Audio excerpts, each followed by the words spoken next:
Hi friend, Jhuma কিচেনে সবাইকে welcome. আশা করছি সবাই সুস্থ আছো, ভালো আছো, আমিও ভালো আছি।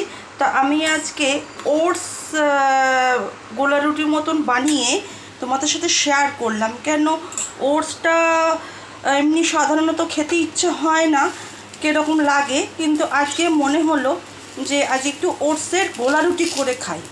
যাই হোক, তো আমি এইখানের মধ্যে মিশিয়েছি কাঁচা লঙ্কা ছিল না বলে একটু গুঁড়ো লঙ্কা, পেঁয়াজ, একটা ডিম ফাটিয়ে দিয়েছি, একটু জল দিয়েছি, একটু নুন, একটু মিষ্টি দিয়ে ভালো করে আমি এটাকে ফাটিয়ে আমি একটা তোমাদের সাথে শেয়ার করব। তোমাদের সাথে একটা করে রুটি শেয়ার করলাম। দেখো বন্ধুরা, একটু হয়ে গেল আমার আজকে ওটসের গোলা রুটি।